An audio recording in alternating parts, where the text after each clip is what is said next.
উলামায়ে কেরাম যতদিন পর্যন্ত জমিনে থাকবে ততদিন পর্যন্ত আল্লাহ শিখানোওয়ালা থাকবে, যতদিন পর্যন্ত আল্লাহ শিখানোওয়ালা থাকবে ততদিন পর্যন্ত আল্লাহ বলনেওয়ালা থাকবে, আর যতদিন পর্যন্ত আল্লাহ বলনেওয়ালা লোক থাকবে ততদিন পর্যন্ত আসমান আসমানের জায়গায় থাকবে, জমিন জমিনের জায়গায় থাকবে। যারা উলামায়ে কেরামের সাথে বিরোধিতা করে, যারা উলামায়ে কেরামের সাথে দুশমনি করে, সবার কিন্তু টুপি ভালো লাগে না, সবার কিন্তু আলেম দেখতে ভালো লাগে না। কিছু কিছু মানুষ আলেম দেখলেই তার চক্ষু গরম হয়ে যায়, মাথা নষ্ট হয়ে যায়। কয়েকদিন আগে আল্লামা মামুনুল হক দামাত বারাকাতুহুল আলিয়া বের হয়েছে না? এই বের হওয়াকে কেন্দ্র করে কিছু নাস্তিক আছে, কিছু নাস্তিক মার্কা মহল আছে, তাদের গুঞ্জন শুরু হয়ে গেছে, তাদের আলোচনা সমালোচনা শুরু হয়ে গেছে, তাদের কি মধ্যে এরকম গীবত শুরু হয়ে গেছে। উলামায়ে কেরাম হচ্ছে জাতির তাজ। যেরকম বিয়ে বাড়িতে যেরকম বরের কারণে 100-200 জন মানুষ খায়, শুধু বর উসিলাকে বর, আমরা যারা খাইতেছি, হ্যাঁ দুনিয়াতে বসবাস করতেছি, আমরা উলামায়ে কেরামের জন্য খাইতেছি, উলামায়ে কেরামের জন্য সুস্থ আছি, ভালো আছি। আজকে উলামায়ে কেরাম যদি আমাদের দেশে না থাকে, হাদিসে আছে যতদিন পর্যন্ত একজন আল্লাহ আল্লাহ বলনেওয়ালা থাকবে ততদিন পর্যন্ত আসমান আসমানের জায়গায় থাকবে, জমিন জমিনের জায়গায় থাকবে, সব কিছুর জায়গায় ঠিকঠাক থাকবে। যখন না আল্লাহ বলনেওয়ালা থাকবে না, তখন দেখবেন আসমান আসমানের জায়গায় থাকবে না, জমিন জমিনের জায়গায় থাকবে না, কোনো কিছুর জায়গায় থাকবে না। এই জন্য আপনারা বলেন দেখি, আল্লাহ আল্লাহ শিখায় খেয়ে আলেমরা, মসজিদের ইমাম খতিবরা, মাদ্রাসার উলামায়ে কেরামরা, যতদিন পর্যন্ত উলামায়ে কেরাম থাকবে ততদিন পর্যন্ত আল্লাহ আল্লাহ বলনেওয়ালা শিখানোওয়ালা থাকবে, যতদিন পর্যন্ত আল্লাহ আল্লাহ বলনেওয়ালা শিখানোওয়ালা থাকবে ততদিন পর্যন্ত আল্লাহ আল্লাহ বলনেওয়ালাও থাকবে, আর যতদিন পর্যন্ত আল্লাহ আল্লাহ বলনেওয়ালা থাকবে ততদিন পর্যন্ত আসমান আসমানের জায়গায় থাকবে, জমিন জমিনের জায়গায় থাকবে, হ্যাঁ সব কিছু জায়গায় থাকবে। কিন্তু আমরা যদি উলামায়ে কেরামদেরকে যদি অবহেলা করি, আমরা যদি উলামায়ে কেরাম যদি অসম্মান করি, তাহলে আমাদের ক্ষতি হবে। এই জন্য উলামায়ে কেরামের সাথে দুশমনি নয়, উলামায়ে কেরামের সাথে ভালোবাসার সম্পর্ক করুন। উলামায়ে কেরামের সাথে ভালোবাসার সম্পর্ক করবেন, তাহলে আপনি কামিয়াব হবেন, আপনি সফলতা অর্জন করতে পারবেন। কারণ আপনি আলেমদের কাছে আসলে, আপনি আতরের দোকানে যখন যাবেন, আপনি আতর না কিনলেও আতর একটা সুঘ্রাণ আপনার শরীর থেকে আসবে, ঠিক না? ঠিক। আপনি যখন আতরের দোকানে যাবেন, আপনি যদি আতর যদি নাও কিনেন, তারপরেও আপনার শরীর থেকে আতরের একটা ঘ্রাণ পাওয়া যাবে, ঠিক না? কেউ যদি কামারের দোকানে দাও কুড়াল কেনার জন্য যায়, আপনি যদি দাও কুড়াল যদি কামারের দোকানে যায় যদি নাও কিনেন, তারপরও আপনার শরীরে আপনার পোশাকে এরকমভাবে এক ময়লা শরীরে থাকবে কি থাকবে না? এই জন্য উলামায়ে কেরামরা হচ্ছে সেরে তাজ, তারা হচ্ছে আমাদের মাথার মুকুট। উলামায়ে কেরামদেরকে সম্মান করবেন, উলামায়ে কেরামদেরকে মহব্বত করবেন। আমরা যতদিন পর্যন্ত শেষ নিঃশ্বাস পর্যন্ত, মউত পর্যন্ত, আমরা যতদিন পর্যন্ত জমিনে থাকবো, আমরা উলামায়ে কেরামদেরকে মহব্বত করব, আলেমদেরকে ভালোবাসবো। কারি তৈয়ব সাহেব রহমতুল্লাহি আলাইহি তিনি কিতাবে লেখেন যে যারা আলেমদের সাথে দুশমনি করে, কি করে? আলেমদের সাথে দুশমনি করে, আলেমদেরকে অবহেলা করে, কারি তৈয়ব সাহেব রহমতুল্লাহি আলাইহি তিনি বলেন যে যখন মৃত্যু হয়, একটা ব্যক্তির কি হয়? মৃত্যু হয়। মৃত্যুর পরে যখন কবরে রাখা হয়, তখন মুরব্বীরা উপর থেকে বলে একটু মাথাটা গাঁটটা পশ্চিম দিকে ফিরাই দেন, এরকম বলে না মুরব্বীরা? এরকম বলে যে তোমার এই মৃত্যু ব্যক্তির গাঁটটা কোন দিকে ফিরাই দাও? পশ্চিম দিকে ফিরাই দাও। কারি তৈয়ব সাহেব রহমতুল্লাহি আলাইহি তিনি বলেন যারা আলেমদেরকে দেখতে পারে না, যারা আলেমদের সাথে দুশমনি করে, যারা আলেমদেরকে তিরস্কারি করে, যাদের আলেম ওলামার ভালোতা দেখতে পারে না, কারি তৈয়ব সাহেব রহমতুল্লাহি আলাইহি তিনি বলেন যে মরার পরে, মৃত্যুর পরে ওই ব্যক্তির গাঁটটা, মাথাটা পশ্চিম দিকে ফিরানো যাবে না, পশ্চিম দিকে ফিরানো যাবে না। এই জন্য আপনাদেরকে বলতে চাই, আপনি যদি সম্ভব হয় আলেমদেরকে মহব্বত করবেন, যদি সম্ভব হয় আলেমদেরকে মহব্বত করবেন, কিন্তু আলেমদেরকে অসম্মান করবেন না, আলেমদের সাথে বেয়াদবি করবেন না। সম্মানিত মুসলিম কেরাম, সম্মানিত উপস্থিতি, আমি আপনাদের সামনে একটি আয়াতে কারিমা তেলাওয়াত করেছি। আল্লাহ তাআলা বলেছে ইয়ারফাইল্লাহুল্লাযীনা আমানু মিনকুম ওয়াল্লাযীনা উতুল ইলমা দারাজাত। আল্লাহ তাআলা বলেছে যারা ঈমান আনার পরে আলেম হবে, কোরআনের শিক্ষায় শিক্ষিত হবে, কোরআনের আলোতে আলোকিত হবে, তাদের সম্মানকে, তাদের মর্যাদাকে আল্লাহ তাআলা বৃদ্ধি করে দেয়। সুবহানাল্লাহ বলুন। কারণ টাকার মাধ্যমে, টাকার বিনিময়ে, মেধার বিনিময়ে হাফেজ আলেম হওয়া সম্ভব নয়।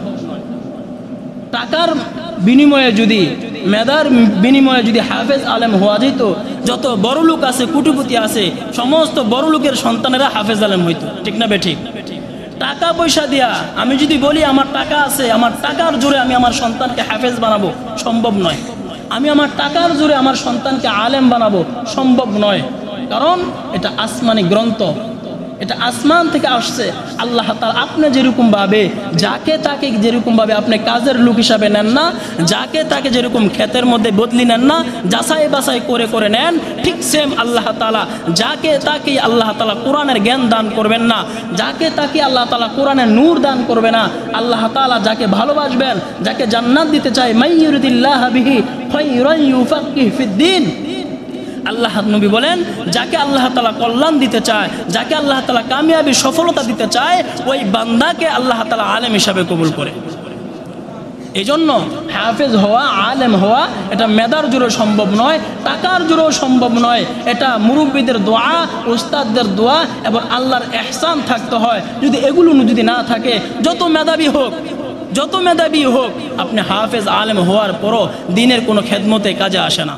যেই তিন ব্যক্তির জন্য দোয়া চাওয়ার জন্য আমি দাঁড়িয়েছি, এক নম্বর ব্যক্তি হচ্ছে আমার উস্তাদ মোহতারাম, যাদের কাছে ছোট্টবেলায় আলিফ বা তা পড়েছি, হাফেজে কোরআন হয়েছি, যাদের দোয়ার বরকতে আলহামদুলিল্লাহ আপনাদের সামনে দাঁড়িয়ে কথা বলার তৌফিক হয়েছে।